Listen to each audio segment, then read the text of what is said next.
As the amendment be agreed to, I call the member for Curtin. Thank you, Deputy Speaker.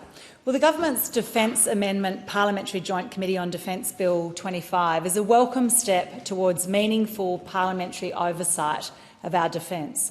But unless the committee guarantees crossbench representation, it risks becoming an echo chamber rather than an opportunity for scrutiny and oversight. Defence decisions are among the most consequential decisions we make. They shape our security, our economy and our sovereignty for decades. And when stakes are that high, Australians expect rigorous scrutiny. They expect evidence-based decision-making and clear accountability. But often, when it comes to defence, we see the major parties unwilling to probe and much more likely to go along with the other side without asking questions. Why? Because no one wants to be labelled weak on defence. This bipartisan alignment minimises sensible debate.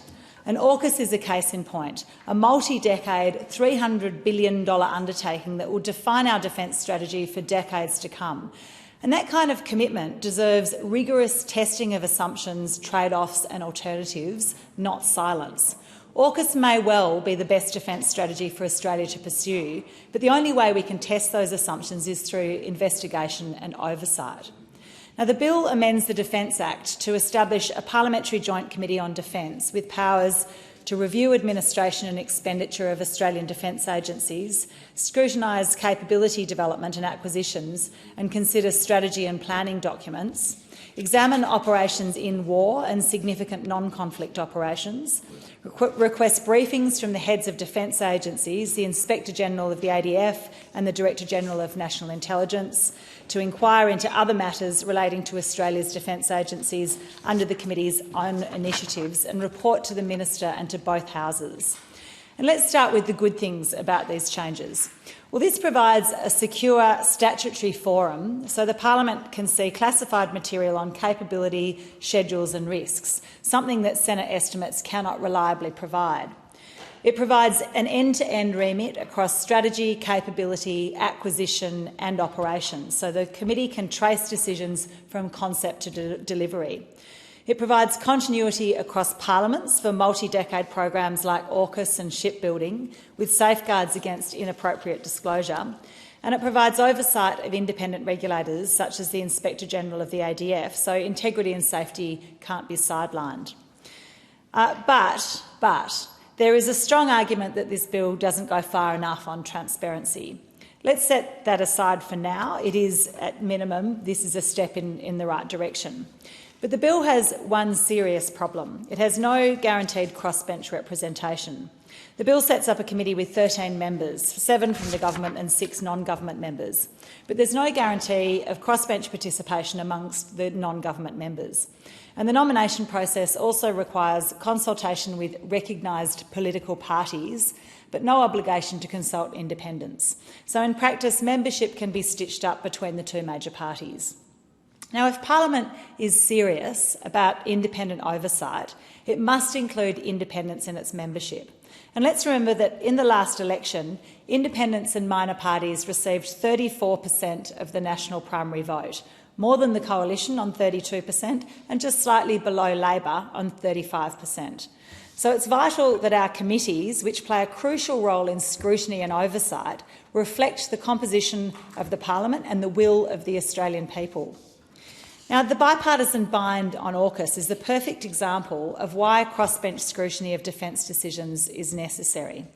Let's remember that when AUKUS was unveiled in September 2021, Labor's shadow cabinet backed it within 24 hours of the initial briefing.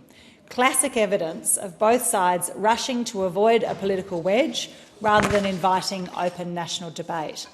Now, I have no problem with the major parties deciding to agree when it's based on substance. But this is bipartisan support for political reasons, not necessarily because AUKUS was the best way to go. Neither major party wants to ask hard questions on costs, delivery feasibility, conditions attached by allies or opportunity costs. Member for Curtin, there's a division called. A division has been called for in the House. The proceedings are suspended to enable honourable members to attend the division. The proceedings will resume when the chair of the Federation Chamber is resumed and the division and subsequent divisions.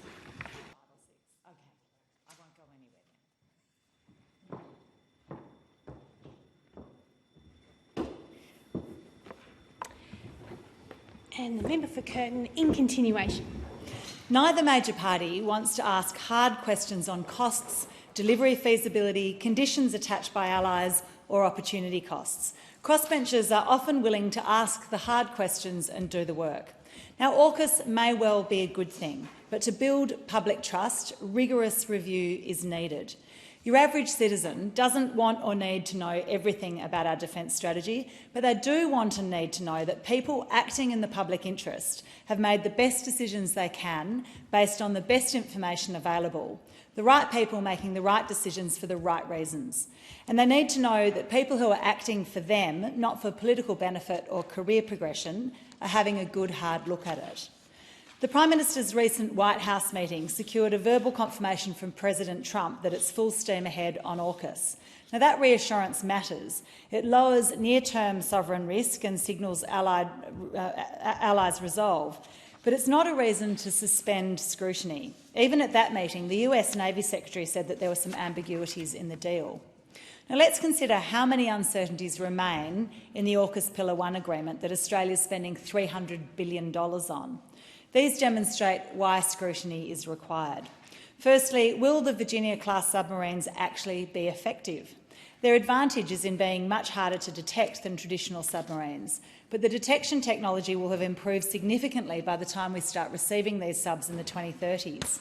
How do we know these submarines will be effective if and when they eventually arrive? Some have argued that a larger fleet of more traditional subs may be as, if not more, effective.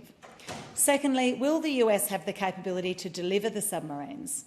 US Virginia-class production is below target. Independent reporting confirms actual output at about 1.2 boats per year since 2022, with a plan, not yet achieved, to lift to 2.0 and then 2.3 to cover US needs and AUKUS transfers. Now, that gap is material to our timelines. If the US doesn't meet its own capability, it doesn't have an obligation to provide us with our subs. There's a real risk that the US won't even meet its own targets, let alone build the submarines for us. Thirdly, even if the US has the capability to double its submarine production, will they deliver the subs to us? It feels really risky to have all our defence eggs in a single basket, especially when the basket is currently controlled by Donald Trump. Now, we need to ask and answer these questions to have confidence that our $300 billion is actually being directed into a project that will support the defence of our borders. The major parties won't ask questions for fear of exposing their political party, but the crossbench will. Beyond AUKUS, the Australian National Audit Office has found a range of concerning features in defence agencies and expenditure, and that demonstrates why real oversight and questions are required. The ANAO has found persistent schedule risk.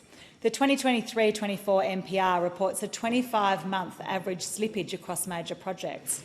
Now, slippage reduces capability availability and increases cost risk. It's also found procurement governance and probity gaps. The 24 munitions audit found important governance weaknesses and probity gaps. Defence formally accepted the findings and the recommendations. And the ANAO has also found that domestic industry participation has not been maximised. The 25 audit concluded Defence's arrangements were only partly fit for purpose and didn't effectively implement or monitor industry participation commitments in sampled contracts, and Defence agreed to 9 recommendations around this. They also found that public reporting on the integrated investment program was only partly effective. The ANAO found that gaps in the framework guiding public reporting on the integrated investment program were a real problem and recommended stronger governance and transparency. Now, these are not isolated blips. They're consistent weaknesses in one of the Commonwealth Government's most important functions. And this is why parliamentary oversight is a good thing, and why this oversight needs to involve a genuine and constructive examination of the issues, something that the major parties may not deliver for fear of being labelled weak on defence. Now, the opposition has proposed a second reading amendment on this bill, requiring that membership of the committee be dependent on holding particular beliefs about spending, threats and AUKUS.